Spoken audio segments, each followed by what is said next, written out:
Hey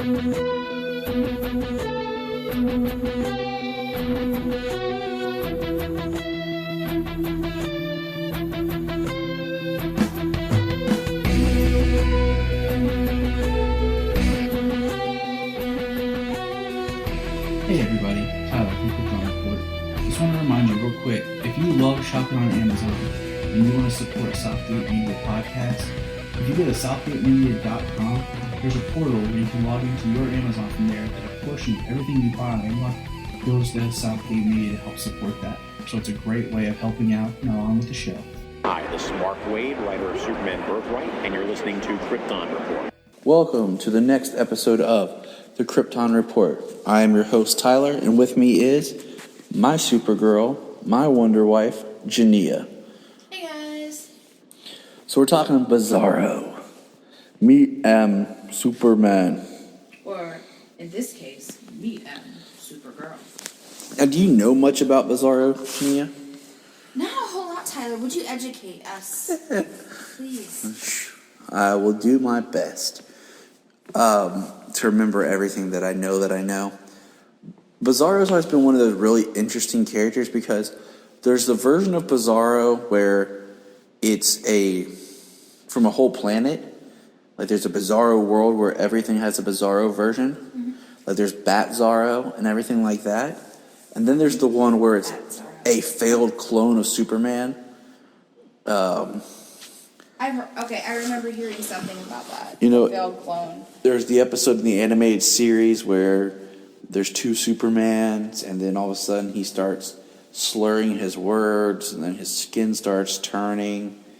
And then they did Bizarro in Smallville, and they did it really weird, where it was like a phantom that created a copy of Clark, but like in direct sunlight, his skin went white, and it was very glassy and weird looking. It was definitely a different take.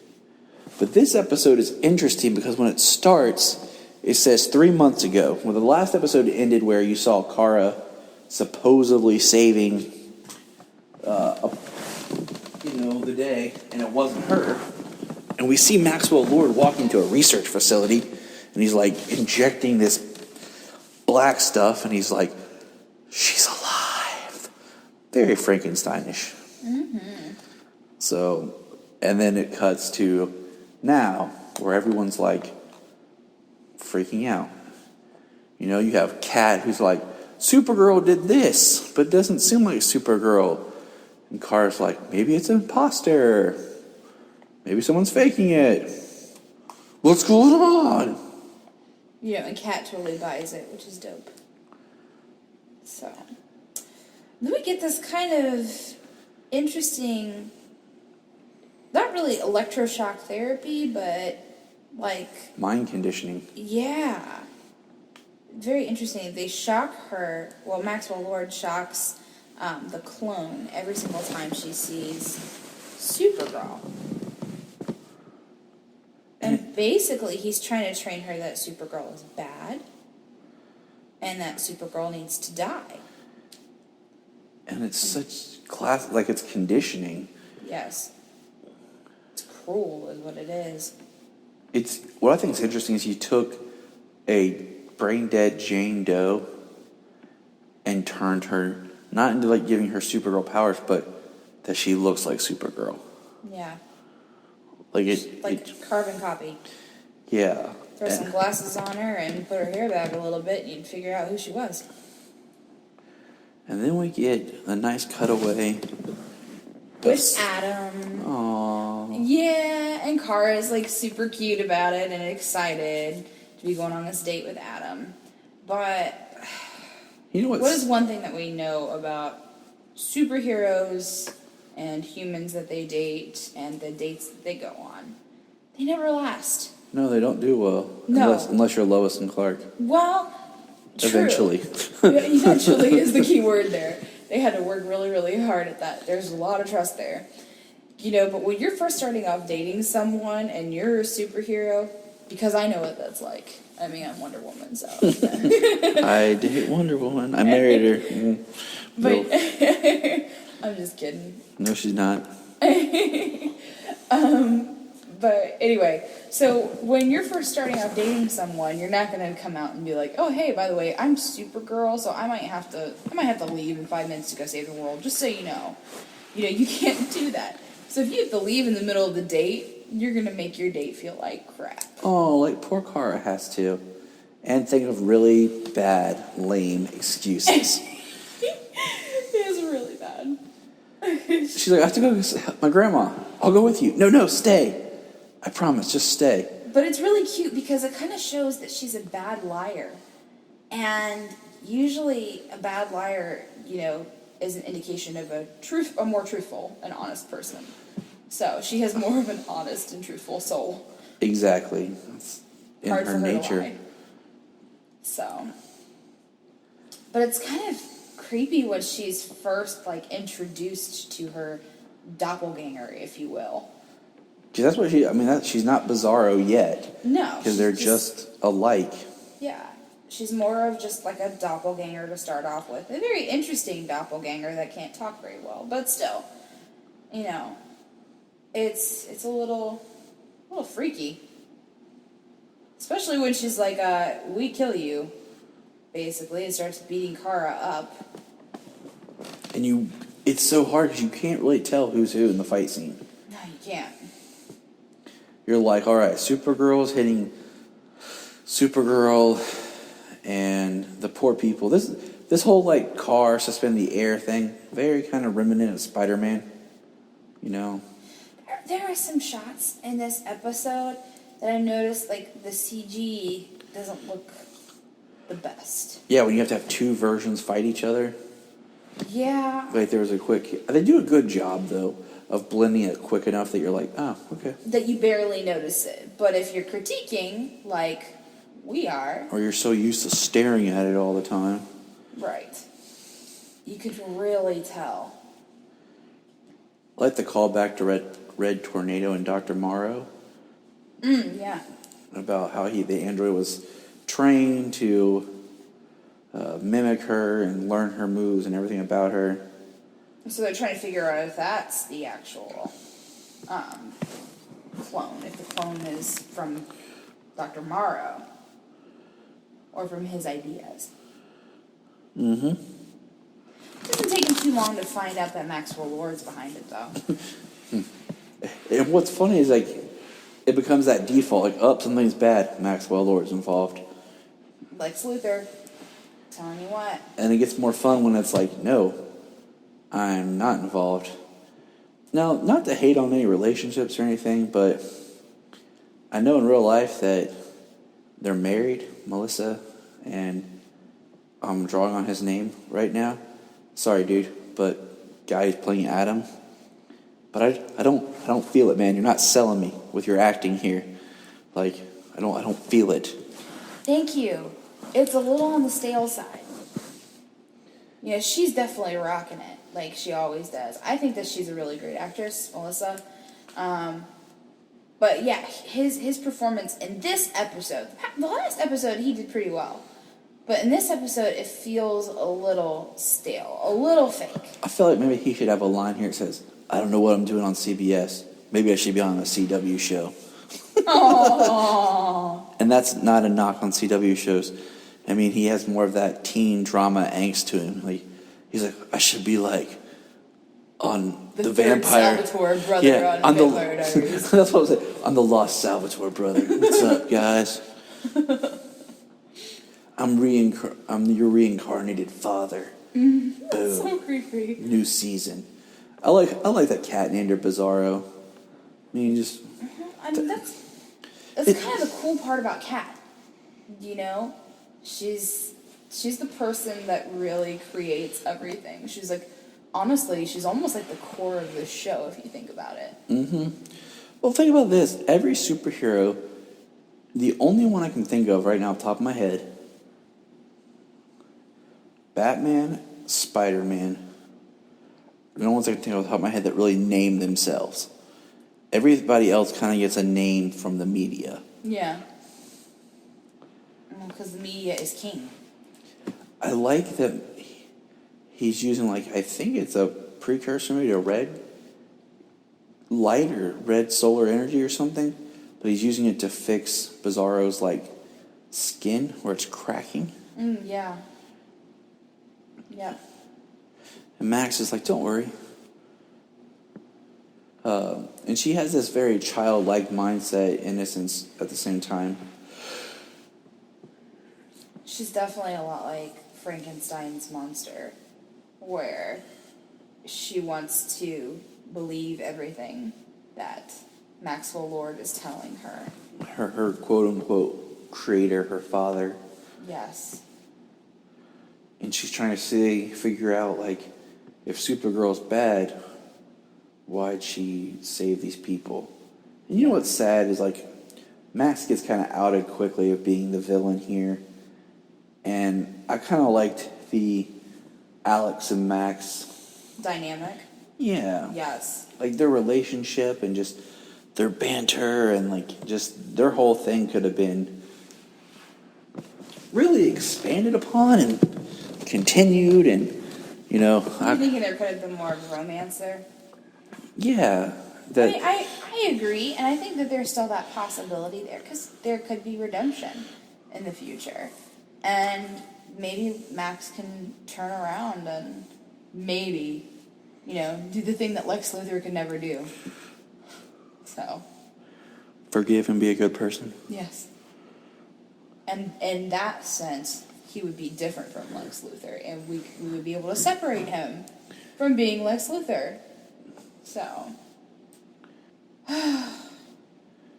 And just dreaming about that. It's one of those things, like, I kind of feel sorry, like, the more I watch the show, for Alex, in the sense, is her whole life because the way it is because of Kara. Like, she works for the DEO because Kara was an alien, so it gave her insight. She doesn't look like she, like, has any kind of social life. Because her world revolves around being a part of the DEO and being, you know, Kara's sister. And I'm just like, I feel sorry for her. Yeah. Yeah, I kind of do too. She's like the forgotten child. She's definitely not always in the limelight, that's for sure. I really like her character, though. Like, as it keeps going on, in the beginning I kind of thought she was a little annoying. But now that they're developing her character more, I think she's a really strong female character, which this show definitely seems to cornerstone on the strong female characters, you know? It's really neat, though. And then, of course, you have random Hank Henshaw, so... Yep. So, okay, it's kind of interesting. In the beginning of this episode, they're trying to figure out who this doppelganger is, okay? And in their minds, they're like, well, she's a villain. You know, but halfway through the episode, they start talking about, you know, they find out that Maxwell Lord is in on it, and they believe that she's the victim. You know? So they're trying to look at it from a different perspective. I agree. Like, what's neat is, in every other version, they always look at Bizarro. It's either from another planet, but most commonly, it's a science experiment. And in this, it's like, it's a science experiment, but at the same time, she was a real person that they used for the foundation of the science experiment. Yeah. So it is a person. Yes. It's not just something that Max, like, it's not like a clone or something that Max created, like, in a tube.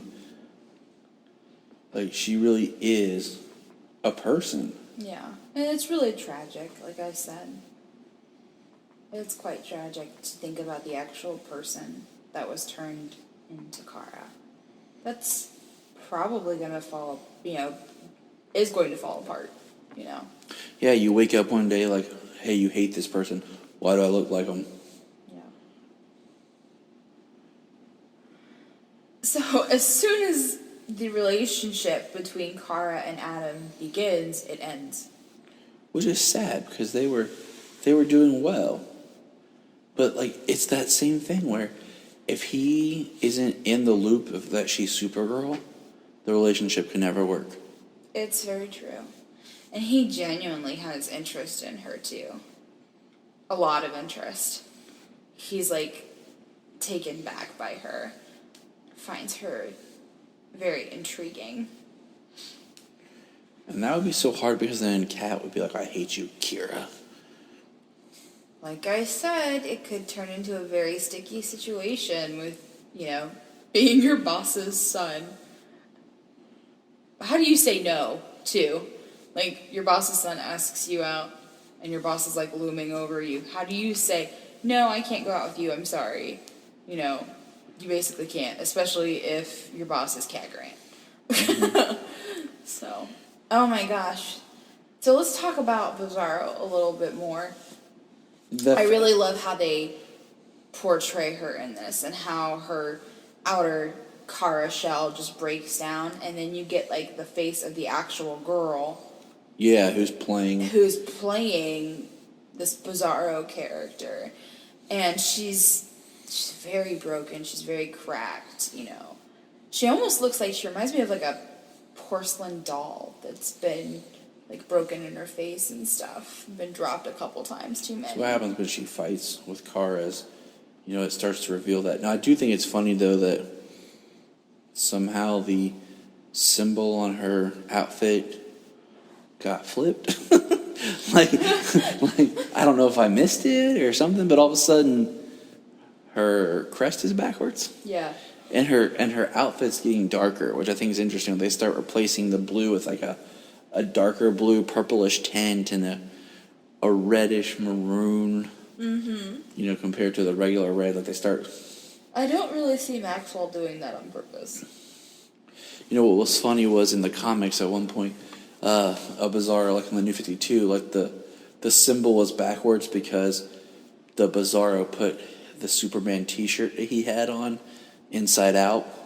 Yeah. And that's how he had it. Now, what's interesting is Miranda rights. Like, I don't know how it all works, but being arrested by an organization that doesn't quite exist when you're as high profile as Max Lord,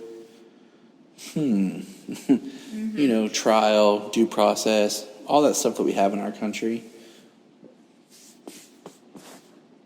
And by this time, he's figured out who Supergirl is. Yes, because of those nifty surveillance cameras. The surveillance cameras. And poor Jimmy gets to meet Bizarro.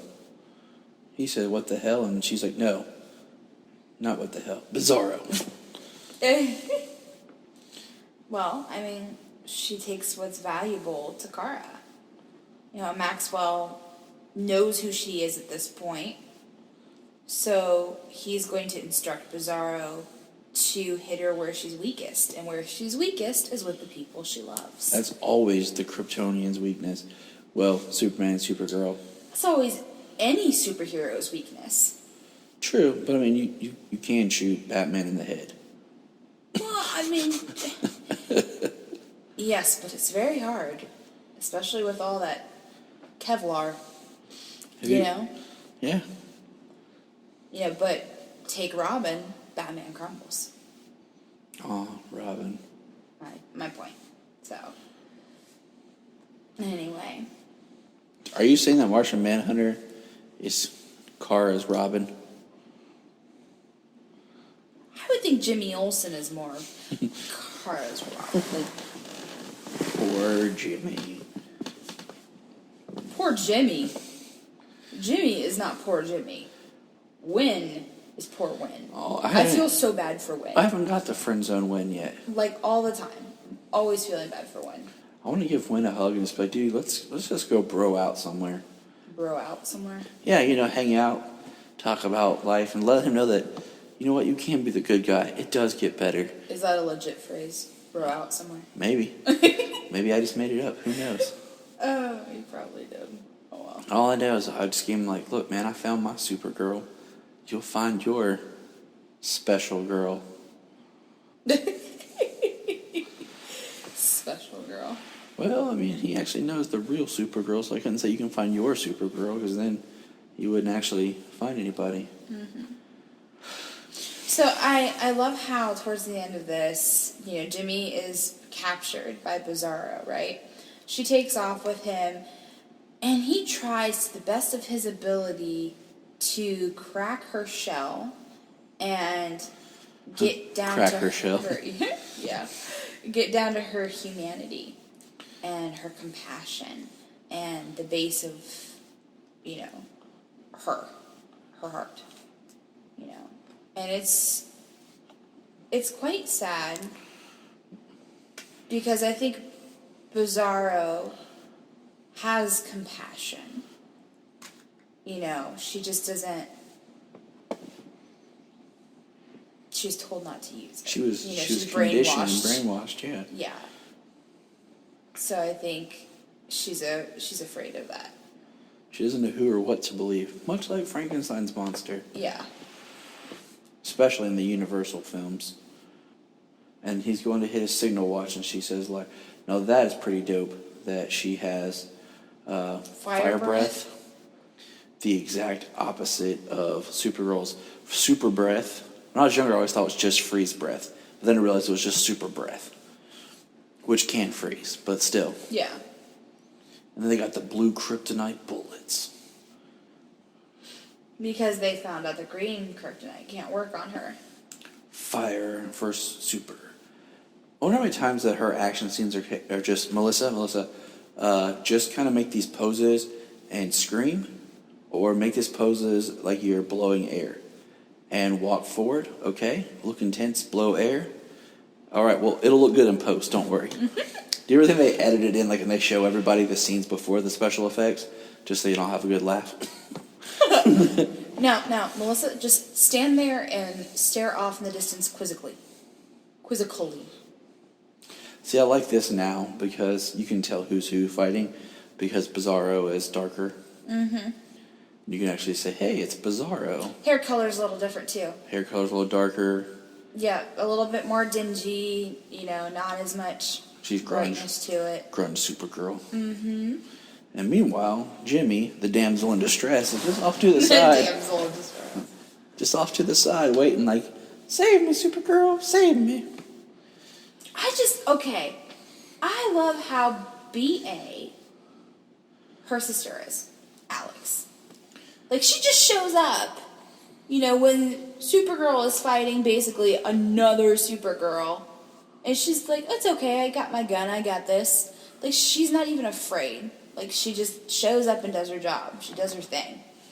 And she's just a really ballsy character. Yes. She's not afraid of anything. No. I really like that. I just think Jimmy's funny. Like, I'm just tied up over here. I'm just hanging out. Ha, So, I know they feel really, really bad for Bizarro. I love that even though, like, it's her enemy who was trying to kill her, as Bizarro's dying, she's still by her. I mean, what I think is really sad about this ending is Supergirl's sitting on the side of her bed, basically, and holding Bizarro's hand. They're trying to figure out a way to help her. So they're putting Bizarro, or the girl who's playing Bizarro, into a coma. To see what they can do to save her. And So I wonder if that's going to come back up in the future. it's a good thought. I mean, where you could take it, like, she's in a comatose state. Everyone thinks that the Jane Doe that she was is dead. Look, it's the famous superhero talking to the supervillain in a cell. And he even makes the off reference of the truth, justice, and the American way. Yeah. Hopefully this doesn't, well, we know it doesn't end up like the end of, what was it, Avengers? Yeah. Where Thor goes in to talk to Loki, and then Loki, like, switches out with him and puts him in the prison cell. You know what I'm talking about? Yes, I do. Mm-hmm. Thank God Maxwell Lord is not magical. Or the Joker in The Dark Knight, where he wants to be in the cell. No, Maxwell Lord has sense. Maxwell Lord is not insane. That's for sure. He's fearful. That's my way of torture. give him a bed to lay on that's just slightly too small so he can't get comfortable. There you go. Being such a tall person, that's pretty much every bed. Yeah. So. She said Opal City. Who did? Right there. Adam's going back to Opal City. Okay. That stands out. We know that this is a different Earth because of that scene in The Flash where he's traveling. He sees Supergirl flying when he's running through the multiverse. Yeah. And so that's just interesting. That's this, they mentioned Opal City here, and pretty sure they mentioned Opal City on The Flash before too. So it's just interesting, Yes, definitely. I think it's really cute that Cat Grant has cat eye glasses. Yeah. Side note. I really like the way that Cat handles the situation in the end, where Kara and Adam don't work out very well. She's not really cruel to Kara.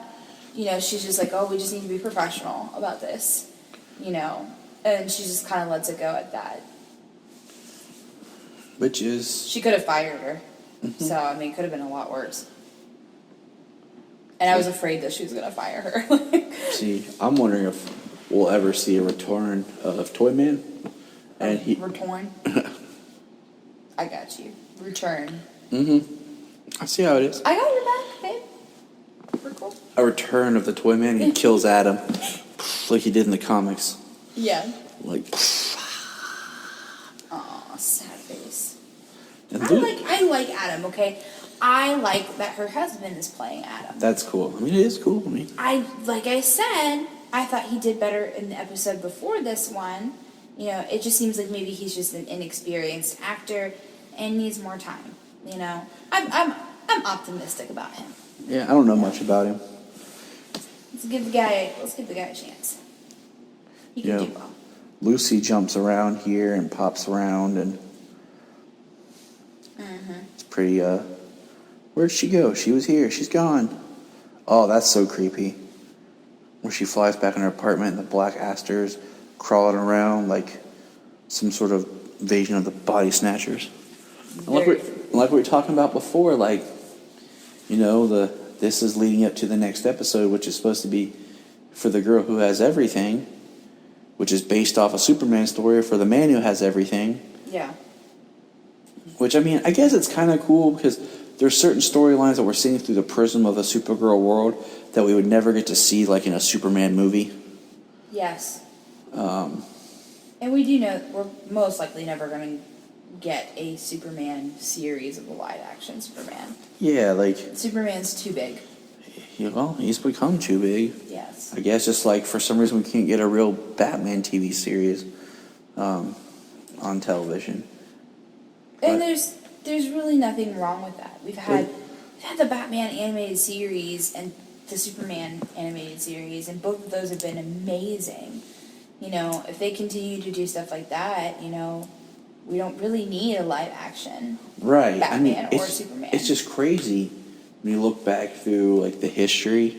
We had the old '66 Batman as a live action show, but then Superman's always been a TV staple.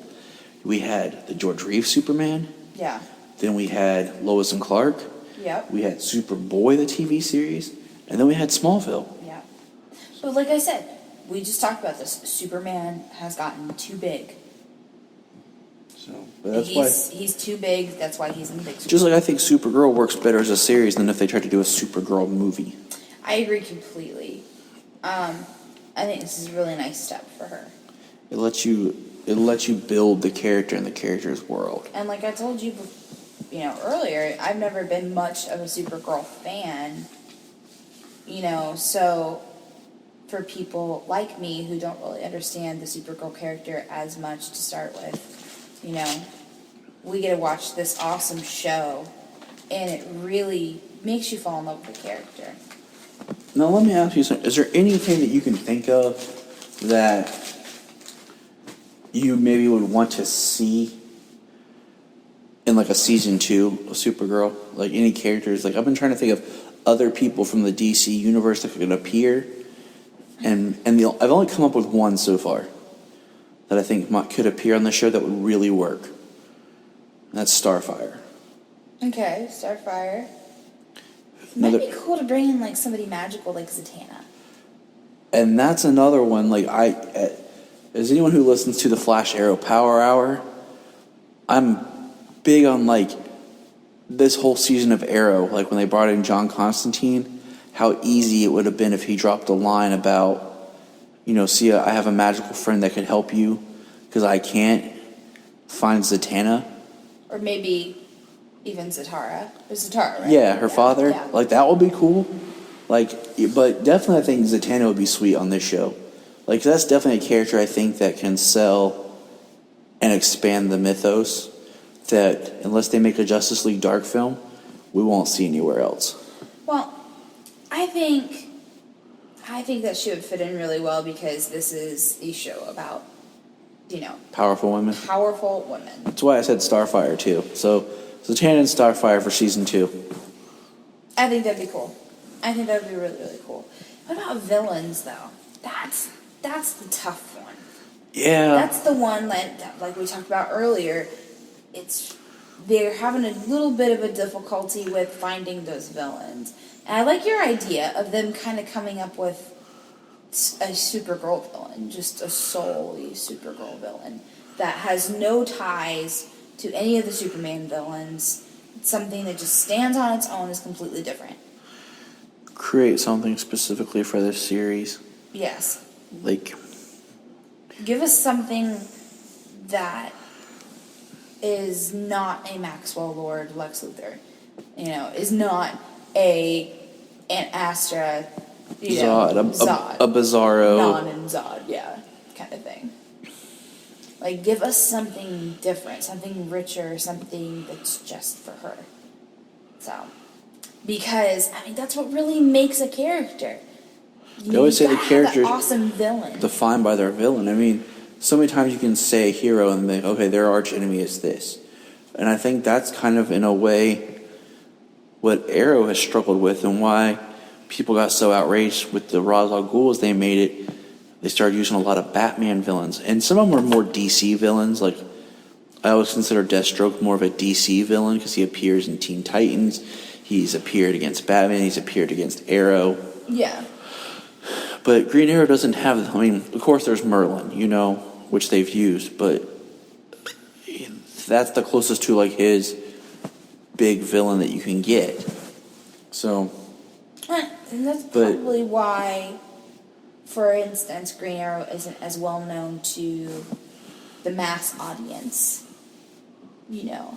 as for, like, Batman. Maybe because Batman stole all the good villains. Batman has amazing villains. And continues but Batman would be nothing without the Joker.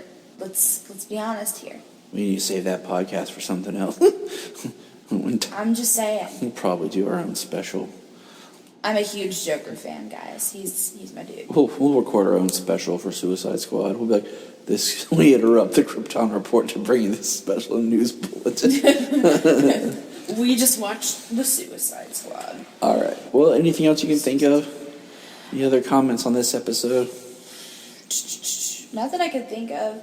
I'm really excited about the next episode to see what happens with, the Black Aster flower. The Black Aster, yeah. Yeah, me too. I'm going to see how they do it because the neat thing is they can take inspiration from the comic it's based on, but they can't do exactly like the comic because in the comic you have Batman, Robin, and Wonder Woman and Mongol. Mongol would be cool. He's like a third-rate Thanos / Darkseid, but you know what? That could be cool. Yeah. Because he was a Supergirl villain. I think, honestly, but see, I don't know. Like, I think if they could find a way, if they expand the mythology out, because you always have Darkseid who wanted Supergirl for his own, someone that could actually defeat Superman.